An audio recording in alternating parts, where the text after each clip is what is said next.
सबसे पहले गुजरात में बनाई जाने वाली चावल से ये सुंदर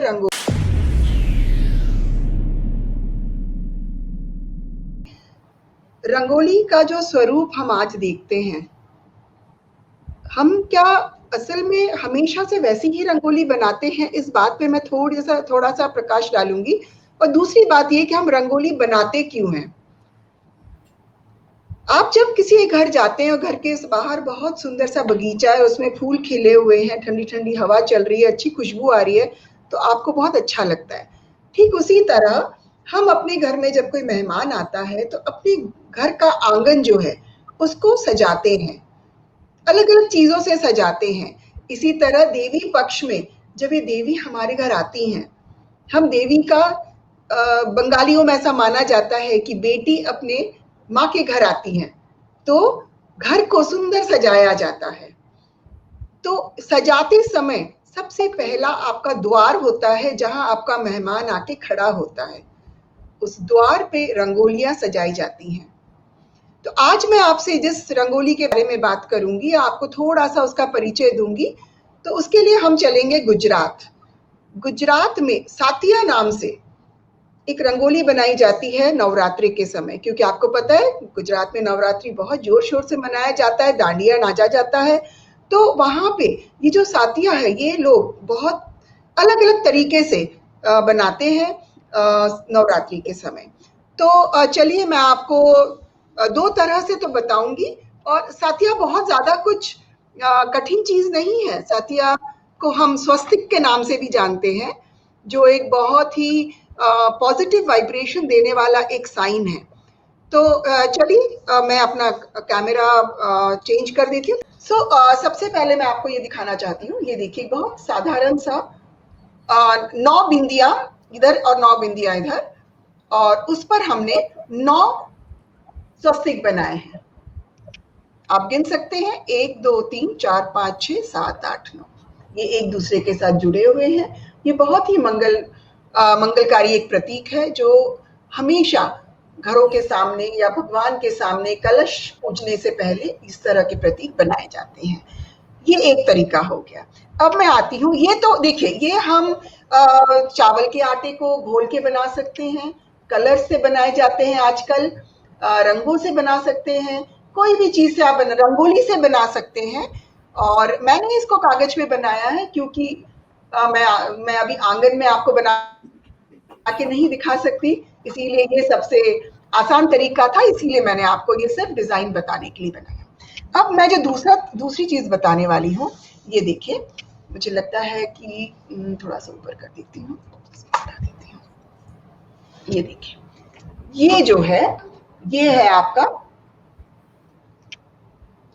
जो सातिया का एक जो प्राचीन समय से चला आ रहा है। चावल के दानों से ये बनाया जाता है, चावल से, और सिर्फ अपनी उंगलियों को घुमा के लाइंस खींच के, और ये बनाया जाता है।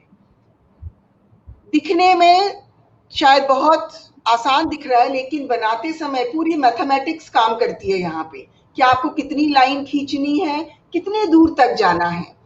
तो इसका एक और एक नाम है, ये गौली के नाम से भी जाना जाता है, जो जैनियों में बहुत ज्यादा बनाया जाता है पूजा के समय। तो ये जो गौली है, ये अधिकतर चावल से ही बनाया जाता है। तो मैं आपको गौली, ये तो काफी कॉम्प्लिकेटेड दिख रही है आपको, लेकिन मैं आपको एक आसान तरीके से गौली बनाना इसी पर सिखा देती हूँ। तो मैं इसको वापस से मिक्स कर देती हूँ।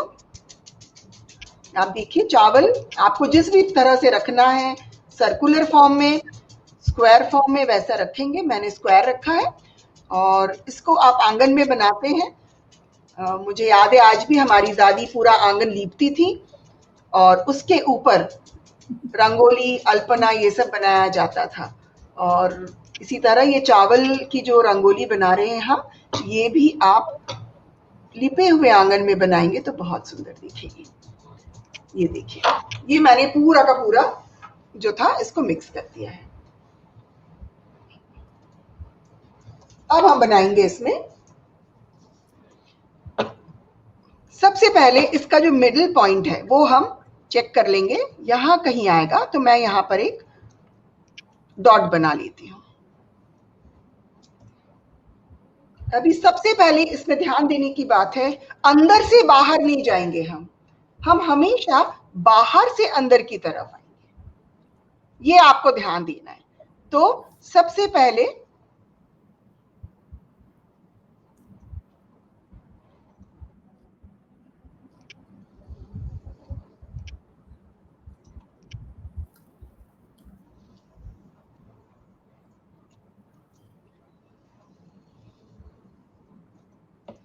इस तरह से आप 4 लाइनें बना देंगे। अब इन चारों को इस मिडिल पॉइंट से जोड़ना है हमको। वापस हम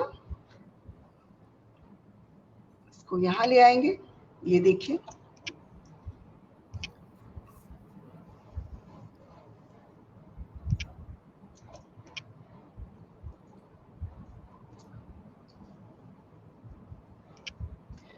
अगर आपको लग रहा है, जैसे मुझे लग रहा है कि शायद मिडिल पॉइंट में थोड़ा सा चेंज करना पड़ेगा, तो मैं इसको थोड़ा सा चेंज कर दे रही हूँ।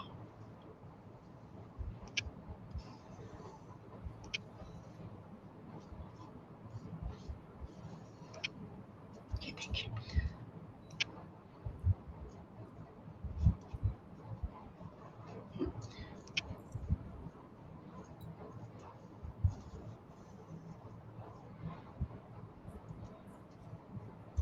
और ये हम आखिरी वाला हिस्सा जो है उसको लाके इधर से जोड़ रहे हैं।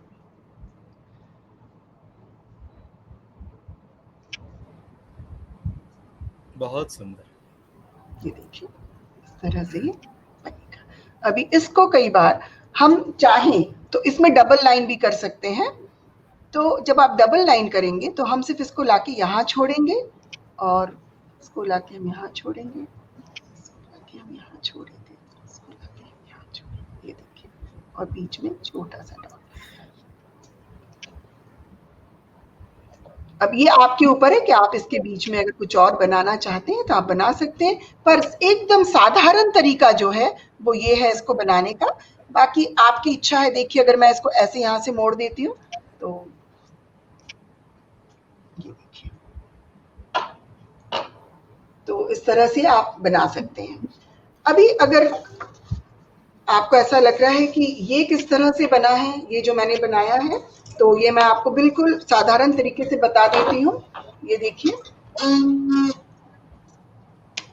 आपके इस तरफ 9 बिंदु हैं, इस तरफ 9 बिंदु। आप ध्यान रखेंगे 9 दुर्गा से 9 बिंदु,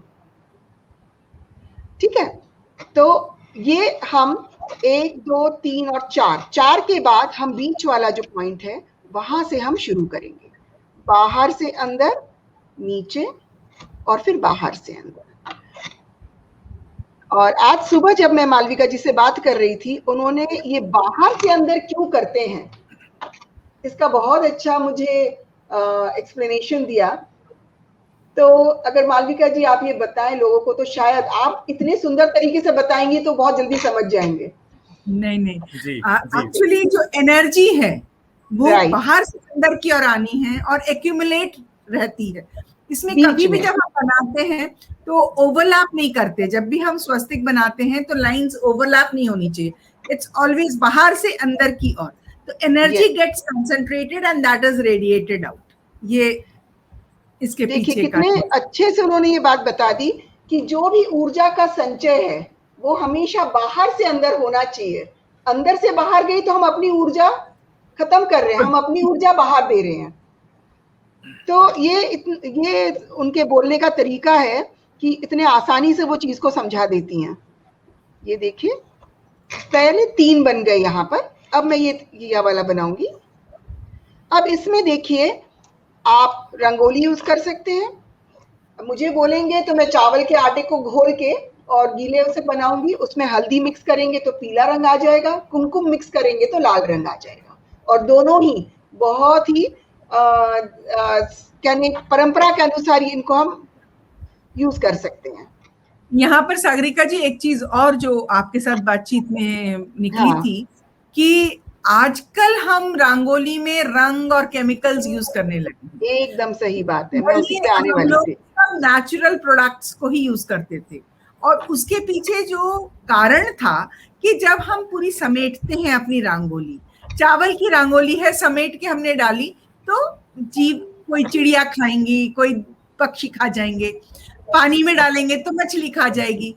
तो जो भी चीज है, चावल के आटे से बना रहे हैं हम, गेहूं के आटे से बना रहे हैं, हल्दी डाल रहे हैं उसमें, हम रोली कुमकुम जो भी यूज करें, तो एवरीथिंग वाज इको फ्रेंडली। फिर हम वही बात आ कि हमारे पूर्वज बहुत इको फ्रेंडली थे, हम इको फ्रेंडली नहीं रहे, तो हमें याद दिलाना पड़ा है। हम लोग वापस वहीं जा रहे हैं, इसीलिए आज नारायणी नमस्ते और वार्ता विघ्न जैसे कार्यक्रमों की आवश्यकता है। तो दर्शकों से मैं कह रही हूँ कि ये कहूंगी कि मैं रंगोली की कोई विशेषज्ञ नहीं हूँ, बहुत ज्यादा अच्छी रंगोली नहीं बना रही हूँ, लेकिन मैं आपको ये बताना चाहती हूँ कि हमारे देश में अलग अलग प्रांतों में किस तरह की रंगोलियां किन चीजों से बनाई जाती थी पहले, और वो कितनी इको फ्रेंडली थे। जो जीव जंतु हैं, जब हम रंगोली समेटते, जैसे मालविका जी ने अभी बताया, हम समेट के किसी पेड़ के नीचे या कभी कुएं के अंदर या पानी में बहा देते हैं, उसका क्या होगा? अगर हम केमिकल वाले कलर्स डालते हैं तो हम उसको भी प्रदूषित कर रहे हैं जहां हम उसको फेंक रहे हैं। तो इस तरह हमने आज सबसे पहले गुजरात में बनाई जाने वाली चावल से ये सुंदर रंगोली, और या फिर चावल के आटे से बनाए जाने वाली ये सुंदर रंगोली जो है, जिसको स्वस्तिक और बहुत ही पॉजिटिव एक साइन है ये, और घर में जब भी कोई पूजा पाठ होती है या कोई अच्छा काम करते हैं, कोई नई चीज खरीदते हैं, सबसे पहले इसको बनाया जाता है। और जो एक मालविका जी ने अभी एक बात हमें बताई, इसको कैसे बनाना है कि हमारी एनर्जी बाहर से अंदर आ रही है। हमेशा हम जब लाइंस खींचेंगे तो बाहर से अंदर की तरफ खींचने की कोशिश करेंगे, जिससे जो एनर्जी है वो एक ही जगह पर हमारे एक जो उसका जो सेंटर पॉइंट है वहां एनर्जी एक्यूमुलेट हो जाए, जमा हो जाए, और हम उसे बाहर न जाने दें। आशा करती हूँ आप सबको इससे कोई ना कोई लाभ मिलेगा, और हमारा जो इसको करने का जो उद्देश्य है वो शायद पूरी तरह से आपकी समझ में आएगा। आप सभी को धन्यवाद।